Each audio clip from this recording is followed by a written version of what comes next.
Consciousness, Paper Number 33, September 1931, by Joseph S. Benner. In the August paper, we tried to prepare you for a suggestion, a request that we wanted to make of you, and which we intimated would prove rather startling. This would be so only to those who have not grasped what is the real purport of this work. For we regret to state there are still some who have received all of these papers and who do not fully understand that these are not just a series of lessons to be learned, containing much wonderful knowledge for which they are very grateful, but that instead they have aligned themselves with a work, the first object of which is to prove their worthiness of participating in it by going with us to the kingdom, where their real parts will be assigned them. Yes, such understand about the kingdom intellectually, and they have gained some idea of what is going to be required of them. But we think it has not penetrated much beyond arousing a hope that they will find the kingdom some day, when they can rid themselves of all these material problems facing them. They do not realize that the mastering of these very problems may be the door that admits them to the kingdom, and therefore their failure to master them is what is holding back from them their divine heritage.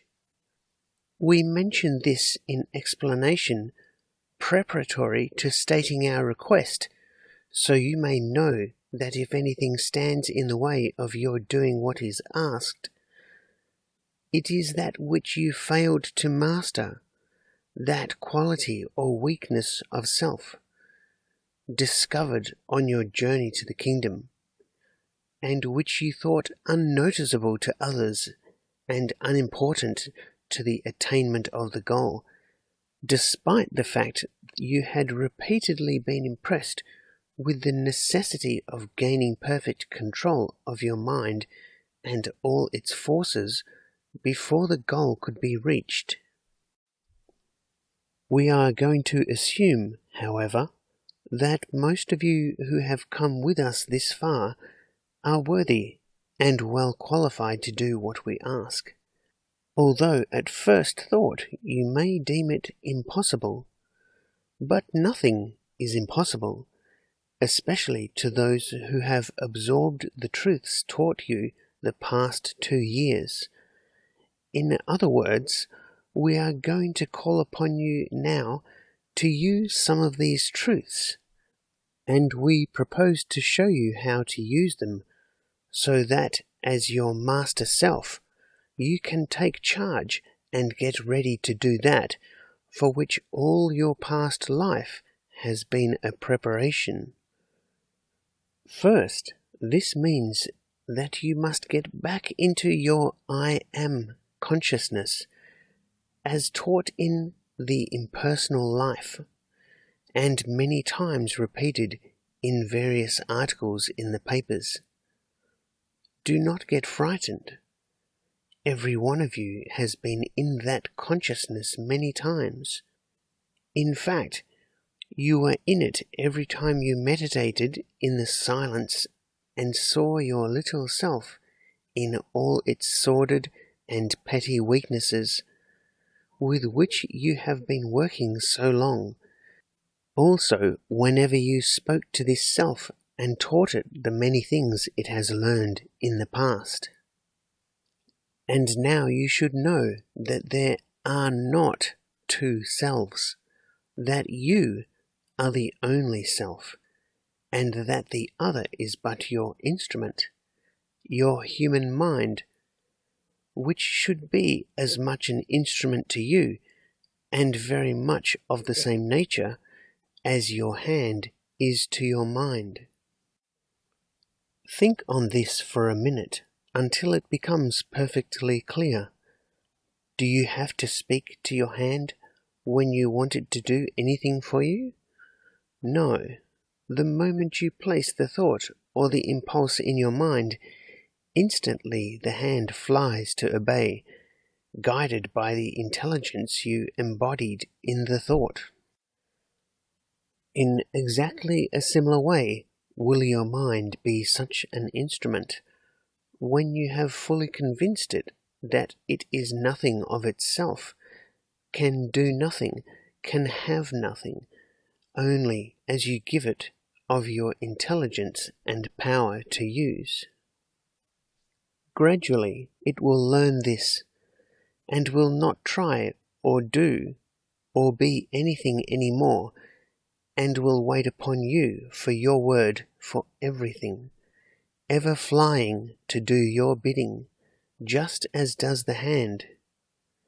And above all, it will no longer think itself a self and separate from you, but will know it is your Christ consciousness embodied in your human brain, to provide a channel through which the Father and the Brotherhood can do their will on earth, even as in the kingdom.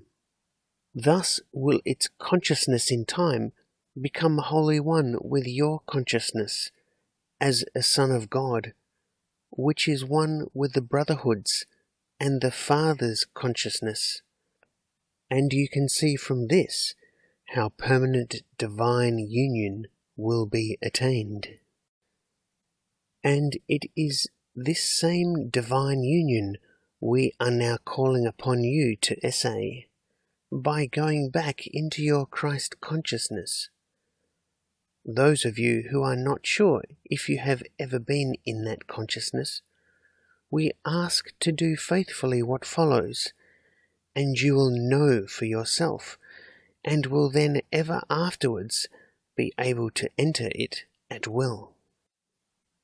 First, get quiet and still your human mind and all its thoughts. Then speak commandingly the words as taught in the impersonal life. Be still and know I am God. Speak them with all the force of your soul, your inner self, expecting to be obeyed. Then, in the quiet that ensues, open your heart and let love out. If you do not know how, it is by pouring your heart out to God in loving adoration. And think of God as the great self of you, whose life animates you, whose intelligence is your mind, whose power enables you to do all things you do, who is also the life, intelligence, and power in all things outside of you.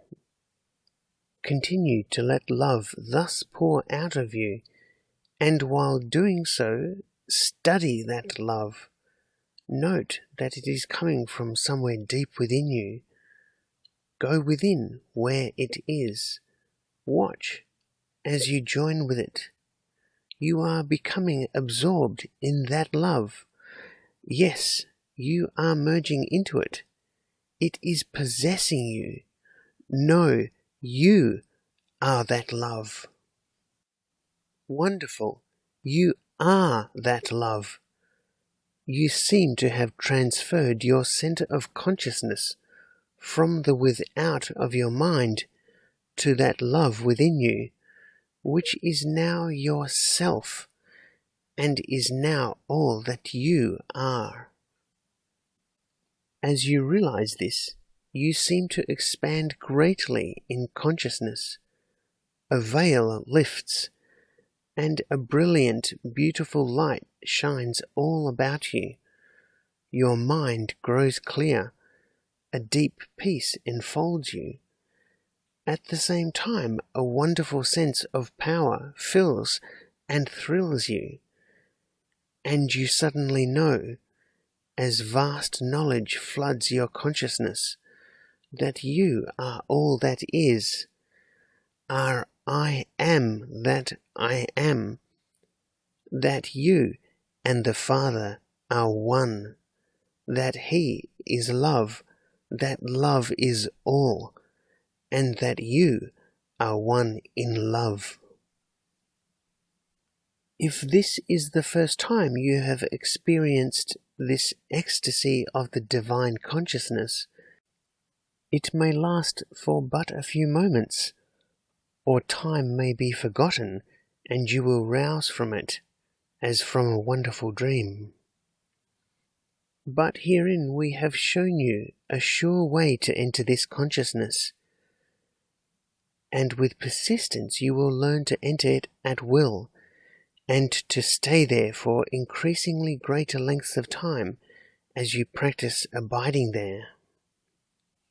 From this explanation you will perceive the importance and purpose of the prayer on the blue card, and now as you speak it in this new understanding, it should actually merge you into love, into the consciousness of Christ and of all your brothers in Christ, every time you say it, so that you will love as they love, see with their eyes, hear with their ears, and know with their understanding all things you seek and need to know, for then you will be one with them.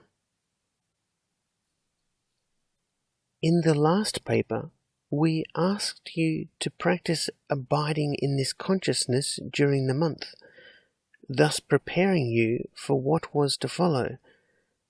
And now we ask you to begin to live in this consciousness, to accustom yourself to think, speak, and act as a son of God, even as did Jesus, your elder brother, when he was on earth. In asking this, we are but recalling you to your divine nature and requesting you to assume your true station and identity as a son of God. Did not our elder brother say, "Abide in me, and I in you. As a branch cannot bear fruit of itself, except it abide in the vine, no more can ye, except ye abide in me," that is, abide in his consciousness. I am the vine, ye are the branches. He that abideth in me, and I in him, thus becoming one with him in consciousness, the same bringeth forth much fruit, for without me ye can do nothing. John 15:4-5. Remember, you, the Christ of you, are speaking these words to your human mind, telling it that its life and consciousness come from you, even as the life and sap of the branch come from the vine, and without the two being joined, there is no life. Therefore, bring the consciousness of the branch, your mind, into complete oneness with your divine consciousness, so that its life can be complete as it longs to be. Do not think this impossible, because of the cares and concerns of the world. For why, think you, did the Master lead you to this work, and cause you to follow faithfully with us for 2 years on our journey inward to the kingdom? Has he not pointed out all the things met with on the way, and explained carefully their significance, how to master and transmute their forces, and to pass on? And have we not now arrived at the door of the kingdom, and are you not prepared and ready to enter? Then why hesitate? You have all the knowledge necessary. You have all the power. For who are you? You are a son of God, and are not this doubting, hesitating, shrinking part of you, which is only your human mind that eventually must lose its identity as a separate self. The dominance over your soul consciousness it has held so long has been greatly weakened by the truths taught it, and its influence will disappear altogether when you compel it to come within into your divine consciousness. What it sees and learns there will convince it that the only life and the only happiness is while abiding there with you. You have remained out in the separate consciousness long enough. All your mortal life, the real you has been teaching and preparing your mind for this step. It really understands, sees the uselessness of further struggle, and but awaits for you to assume mastery over it and compel it to come and abide with you within and be the servant you have been training it to be. For as many as are led by the Spirit of God, they are the sons of God.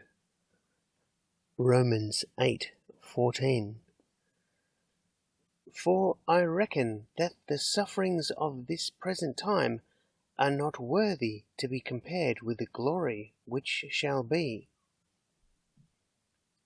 For the earnest expectation of the creature, when it has been taught the truth of its divine nature, waiteth for the manifestation of the Son of God, the entering and abiding in his consciousness.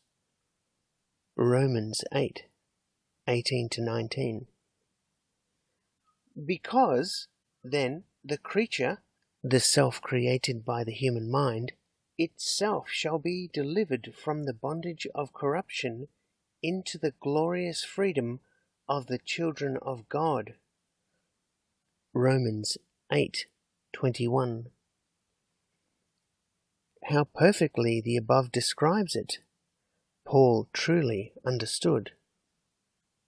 Now for the practical way of doing this. There is but one way.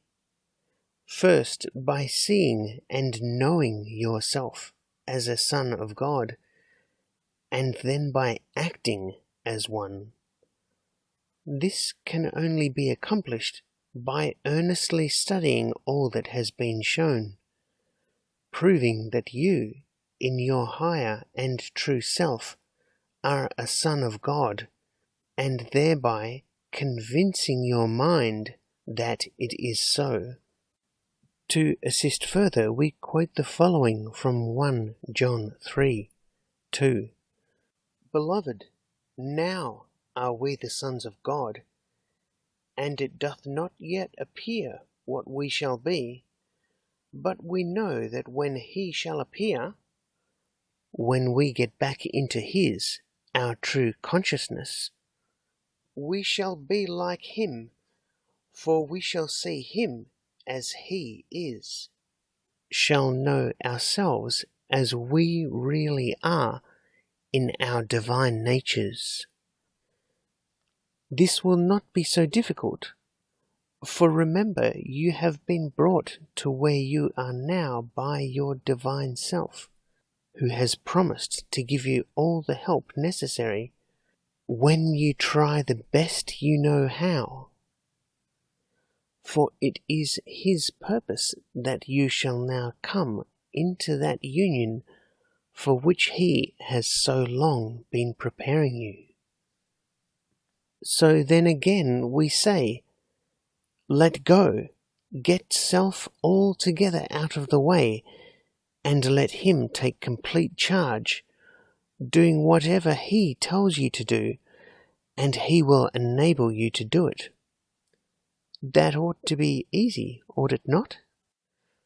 Then let nothing keep you from doing it. And now for the final request. The time has come in group work when all members in groups should prepare themselves for the true work that is awaiting them.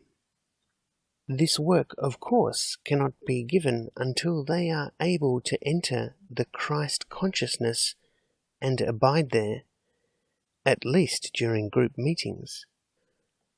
So now we propose that beginning with the first September meeting, all members prepare themselves to attend in that consciousness, and while meeting, to do all their thinking, speaking, and acting from that consciousness. We mean just that, and nothing less. It means that the personality must be left utterly behind, that during the meetings you must get back within and be your divine self, must let love alone rule, so that you see only through the eyes of love, hear only with the ears of love, and speak only words of loving kindness. Self and its interests must then be non-existent. Your only concern is the helping and blessing of others, thus serving as a pure and open channel through which the brotherhood of Christ can work on earth and do the Father's will. It may seem difficult at first thought to meet and abide in that consciousness, but if you will just let love continually pour out from your heart, so that it rules your mind and shines from your eyes, and you can feel it shining, you will be surprised how easy it will be. And when you do that, love will tell you what to say and do, will speak and do it through you. We suggest that the group appoint one of its members who they think is the best qualified in Christ's love and wisdom to correct and call the attention of any member who descends from that consciousness, or when it is uncertain if the personality or the higher self speaks, in some such manner as this: "Who is speaking?" or "Do you mean that?" or "Think, is that the real you talking?" This in order to help each one understand and get back into the I am consciousness when slipping out of it. You will find that the experience resulting will prove very interesting as well as most helpful, and will train and accustom you to speak and act from that consciousness as nothing else will. Be not discouraged at mistakes or failures, for they are to be expected, but practice will make you so that before many meetings you will be very grateful at being led into this phase of the work. We will not state in advance what will result, but will let the results speak for themselves. For if you persist until you become established in the consciousness during meetings, you will have entered the kingdom, and there, as you know, all things are not only possible, but will be added unto you without ever your asking, as has been promised. This, of course, does not preclude or prevent those not in groups from likewise entering the kingdom. It perhaps may be harder for such, for in groups each will lovingly help the others, while alone the disciple will have to work with no other assistance than that of the higher self. But all such are promised sufficient help, if they fully do their part. The law is no respecter of persons, especially the law of love. We earnestly pray, as we know do all the brothers of the kingdom, that many dear souls receiving these teachings will enter the kingdom this fall, bringing in a rich harvest of new labourers to work in the Master's vineyard. Consciousness. We ask you to consider with us the fact that there are some trillions of cells in the human body, forming its various organs, the head, arms, legs, tissues, nerves, muscles, ligaments, skin, blood, bones, hair, nails, etc.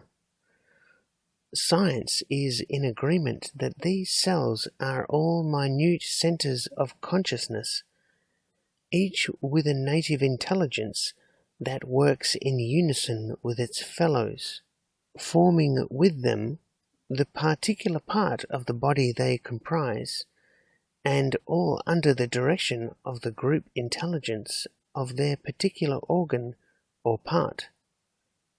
While all such organs and parts are under the direction of the intelligence centralized in the brain, some say in the solar plexus. We want you particularly to note that these great number of cells forming your human body are individual centers of consciousness capable of understanding direction given them and of doing different kinds of work in the organs they form. But if they are all centers of consciousness in your body, they must be centers of your consciousness, for the sum total of their consciousness must comprise your consciousness. Think, must this not be so? At least they comprise all of that phase of your consciousness related to your physical life. Then they must actually constitute your human soul. Go back to the articles on the soul, and you will find this is exactly what is there stated is the soul. Now we want you to see that science has voiced a great truth in stating that the so-called physical cells are centers of consciousness. It admits that these cells are so minute that only the most powerful microscope can detect them. Then we would say they are really consciousness and are not matter at all, for we now know that the atoms of so-called matter are formed by negative centers of energy revolving around another positive energy center, and this infinitesimal vortex of energy forms the smallest portion of matter conceivable to the human mind. But in what do these centers revolve, and what separates them from one another? Science says they float in the ether of space exactly as do the stars and planets in the heavens. We say that this ether and all space is only the consciousness of divine mind in which all things live, move, and have their being. From this, we would be justified in stating that the human body is not a body of matter, but is only a visible thought form clothing the soul. But you have learned that the soul is likewise a thought form in consciousness of a higher vibration clothing the spirit, which is the real you, a son of God in your spirit form, but who are, in turn, an idea in divine mind. Now try to get this clearly. You are a soul, and yet you are a spirit inhabiting the soul, which inhabits a physical body, but all is consciousness. The human mind directs the consciousness in the body, the soul directs the consciousness of the mind, the spirit directs the consciousness of the soul, and God directs the consciousness of the spirit. In other words, the direction has to be relayed down through the different directing agencies until the consciousness of the lowest receives the direction of the highest. And that seems to be the purpose of life, to purify and perfect these different agencies so that they will all be open, selfless channels, in order that the direction of the highest can be perfectly received by the lowest, and the divine will may be done on earth even as in heaven. Now let us see what practical use can be made of this knowledge. We have seen that all is consciousness, that there is only one consciousness, which we call the consciousness of God or divine mind. We have also seen that this consciousness can be relayed down or transmitted direct from divine mind even to the consciousness of the individual cells constituting the physical body. But we have learned that this can be done only when the human soul is pure and selfless enough, and then only through a human mind that is also selfless and under perfect control. For know that just as the spirit or the higher self works only through the soul, so the soul works only through the human mind. But before the higher self from the soul can direct the human mind, or before the mind can consciously receive such direction, the soul must learn to cooperate with the higher self, and it can learn this only through experience gained when in a physical body, which means through the lessons learned and taught it through the human mind. In other words, the human mind is the soul in expression on the physical plane, no more and no less, in expression there either for the experience needed, consciously needed by the soul, but unconsciously by the mind, or to accomplish a definite purpose under the conscious direction of the higher self, conscious both to the soul and more or less to the mind. Think this over until it becomes clear. When all is plain, you will perceive that the consciousness of the cells of your body, of your mind, of your soul, and of your higher self are all your consciousness, and that your consciousness is God's consciousness. And when you truly know this, then there are not 5 different grades or planes of consciousness, but only one, God's consciousness, now yours. But of what avail is this to you? When you do know this, you will find you can do easily all of the following things. You can speak to the consciousness of the cells of any organ or part of your body and tell them just what you want them to do. For instance, if there is any inharmony or poor functioning or pain in any part, explain to their consciousness your wishes about the correction of this condition, and the cells will hasten to obey you. You can speak to your mind itself and tell it to do anything you wish done, and if you explain to it clearly your idea, it will accomplish it perfectly, no matter what it is, if it is within the capacity and realm of mind. You can speak to your soul, and it likewise will do whatever you direct it to do, if it pertains to the nature and realm of the soul. The above are but indications of what is possible when you truly know your identity as a son of God, your oneness with your higher self, and that all things exist only in consciousness, your consciousness, and therefore are all under your absolute control.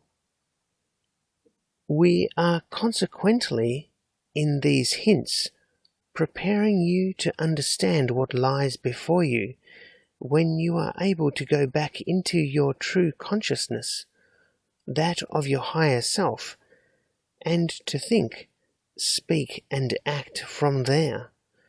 For when enough of you can do that, we intend to give definite and detailed instructions how to speak effectively to the cells of your body, to your human mind, and to your soul, so that they will always render perfect service and produce for you any desired results. Remember, you are a spiritual being, a son of God, that the Father and you are one, and that all that the Father has is yours, all of his wisdom, love, and power, to use in the out-manifestation of his will, which simply means to make his outer expressions, your soul, mind, and body, even as he is, all good, all beautiful, all rich, all happy, all harmonious, all perfect. These statements are not to be merely read and accepted as a beautiful theory of what you can do, but are given you that you may try with persistence to prove their truth, so you will know for yourself. For if you do prove them, you will have uncovered the most wonderful and most desirable knowledge that could be given you for use in your human affairs. In fact, it will enable you to bring these affairs into perfect harmony and consonance with your true life in the kingdom. Therefore, heed these words and win this priceless gift. Those who are worthy will be given all the assistance needed. A statement of being, to be studied and repeated daily as many times as possible, until the mind fully accepts its truth and you find yourself speaking and acting in its consciousness. I am a son of God, a spiritual being, living always in the kingdom of divine mind. In this, my true consciousness, there is for me no lack or limitation of any good thing. From my mind's viewpoint, however, there is no direct evidence of this, yet I am teaching it through long, hard experience, bringing to it much struggle, suffering, and human failure, that the human self of itself is nothing, can have nothing, can do nothing, and that I am all that it is, that I give it all that it ever gets, and empower it to do all that it ever does. So that now it is learning that it is not, and that I alone am, that I as a son of God know all things and have all power, that whatever the Father has, the Son has, and likewise what the Son has, his human reflection must have, that it therefore has it always, has all good things ever available, when it comes back into my consciousness and sees there with my eyes. From this it glimpses that it is but an instrument that I am preparing, purifying and perfecting through these experiences, apparently getting it ready for some use I intend to make of it later. It is thus realizing that with my being a son of God, and thereby having all things, I naturally have no desire and no need, except that of expressing my perfect life through it, my human self, and if it feels a desire or a need, it is but an indication that the thing desired is about to manifest, otherwise it would not be felt. That being so, it is gradually realizing that for it also there is no need, all good things being always present, and it is learning to let go of its personal ideas, desires, and opinions, and to go about its business unconcerned, knowing that all needed things will be taken care of and provided by me, as surely as the lungs will receive air in the next breath. It is likewise learning to pay no attention to appearances, that what seems real and important to the outer senses are but thought pictures formed in the mind, and which, if good, fall far short of the goodness and perfection that are ever seen in divine mind, or if bad or undesirable, such do not exist, except in the mortal mind.